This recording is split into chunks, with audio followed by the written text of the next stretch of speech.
Hello so pite ho 21st May 1991 kumchun. Nilha lang ni Den Gup Velin. Ex-PM Rajive Gandhi chu. Visakhapatnam muna PM election rally. At sina akitsay phanin. Madras chi din aniki gungin ahi. Hichipal laya hi. Chennai hi amin lui. Madras aniki tinalay ahi. Ato na ding helicopter leng dinga akigut laite in. Pilot pa akunin message kat amun. Helicopter technical issue a umin, leng thei loading ahi anatin. Hichun Rajive Gandhi zong lunghang ta in, State Guest House lang anazon tan ahi. Agari a State Guest House lang ahin le zut lai hin. Police team hon wireless message anamuun. Technical problem chu ahi thei tai. Helicopter landing in ready ahi tai tin ahin season. Rajive Gandhi zong U-turn alan.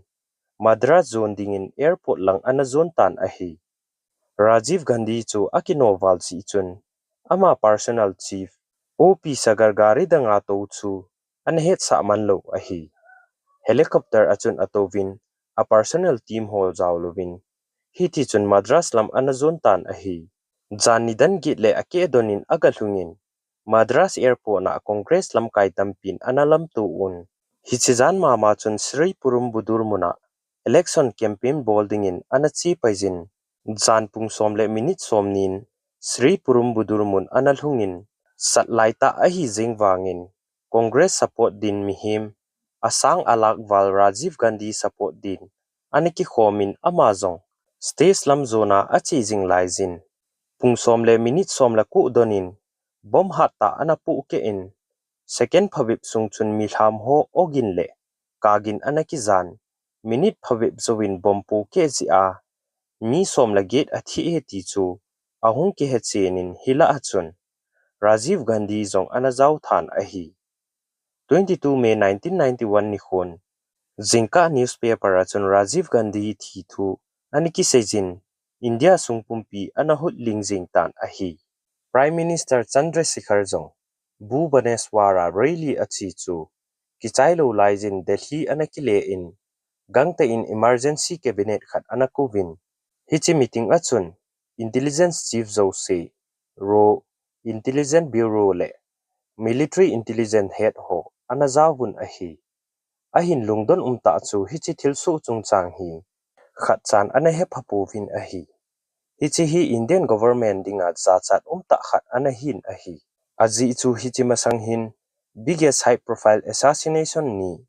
Mahatma Gandhi le Indira Gandhi chungin anaumin. Amani chungahin amunta in. Mithat ho anamandoon.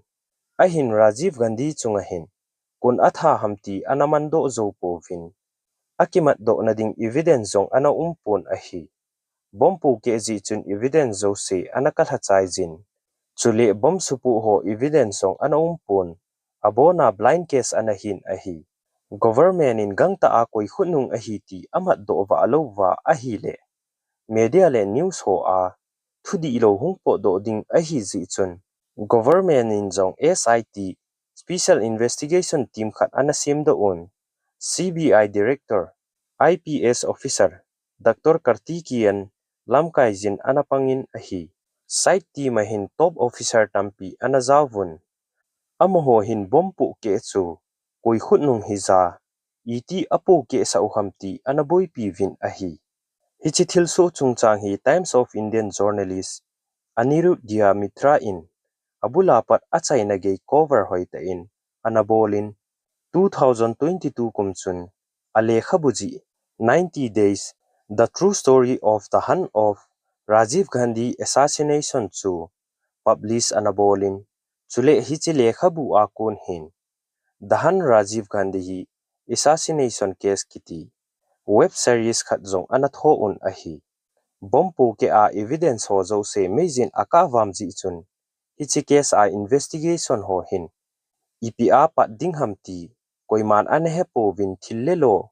Khatleni ho zong chu. Koiza hiza. IPA hamti zong he do the anahilo ahitai. Media le news ho a. LTTE ho khotnung himai the ahitin. Thulam leng ana pantan. Prime Minister Chandrasekhar Injong. Ro Chief PS pass by anakovin. Rajive Gandhi hi. Ata amonga LTTE thingnoi hon.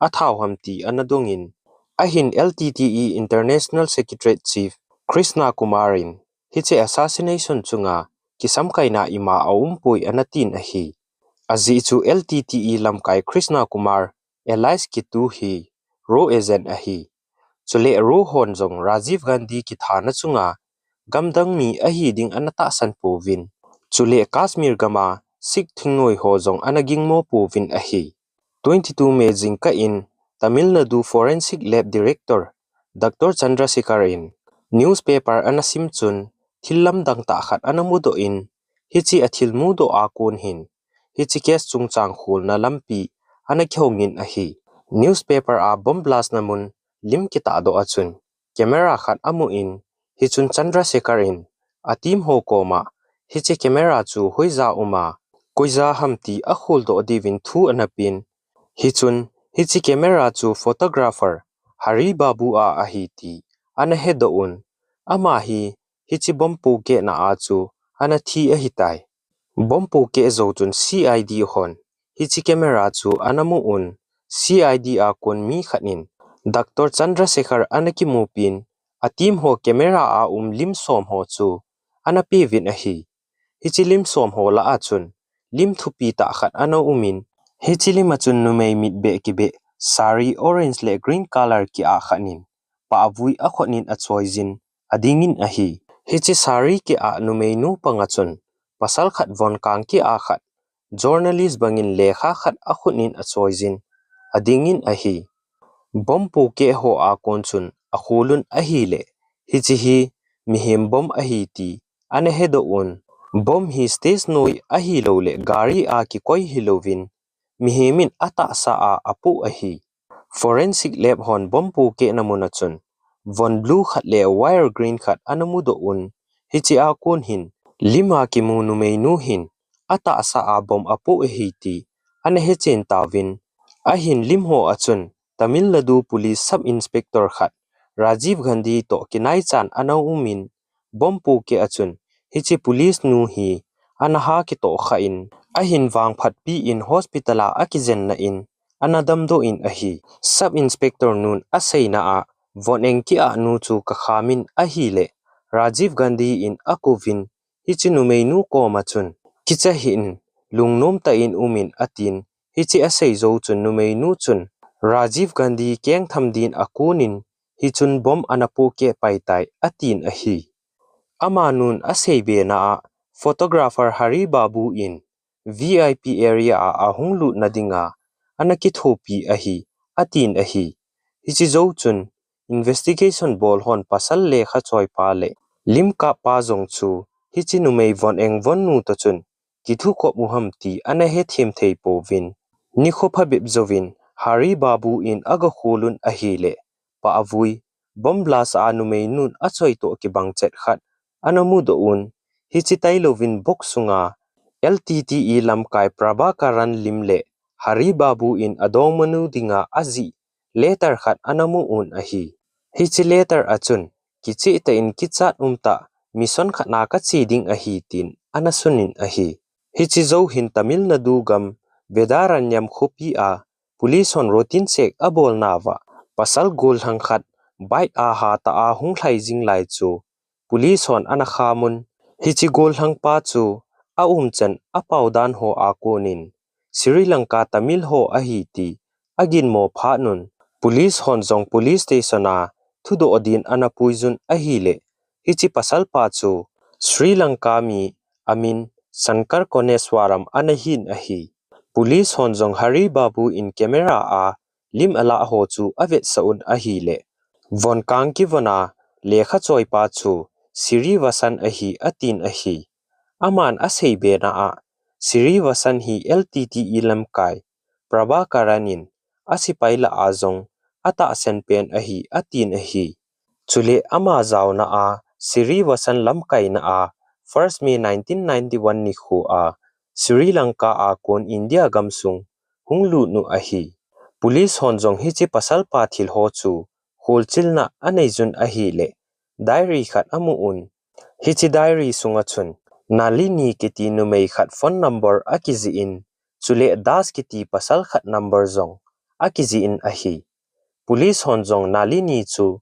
thudo na anejun ahi le ama nun ima anahepon ahi investigation bol honjong lima bom supu nu le pasal pa siwarasan lim chu newspaper in flash anabolun ahi le ni khophabib zovin investigation bol ho koma kul ahungin 21st May 1991 ni khu a nalini le newspaper a kita do limte ni to kilo thim khomu kamu e atin chule numei nu chun akhut na pa avui akichoiji atin ahi nalini hi ni vei diary le phone kula amin police hokom analhung ahi ta ji chun police honjong 11 June 1991 ni khon a in hu kholchil na anei na wa LTTE ho tupledoi kizi na the satanic force le khabu copy sangthum wal anamudo un hichun avela printing press nei pa bakya natan chu anamanun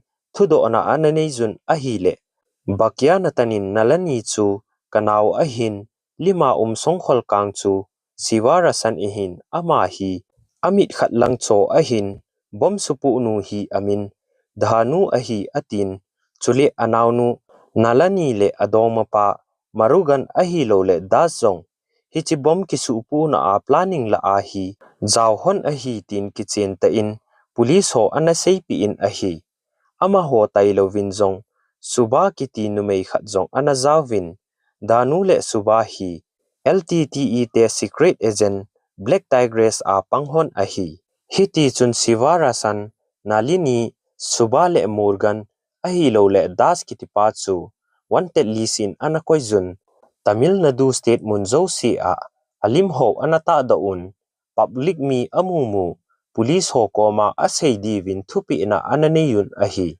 Rajive Gandhi athi zowahi murugan hin anule nalini hi Tirupati tempala apuya hichimuna chu nalini to anakicheng ahi 13 June 1991 ni khon marugan le nalini chu police on Madras gam Saida Pet bus terminal a anamanta win ahi marugan hin LTTE dang ho banga police on amat masanguwa amale ma kitha ding tia cyanide capsule ane gotle ane manlo ahi le ipibola LTTE ho chun Rajive Gandhi chu anathau ahi dem Rajive Gandhi chun amho chunga ipibol sit na aneiza anatha jingu ham chule Rajive Gandhi thatla a alam kai pau siwarasan amat do dan ho video kiteng kichen ta in anangai khom kitno hite thusim achai na chan ge hin ngai zo se chunga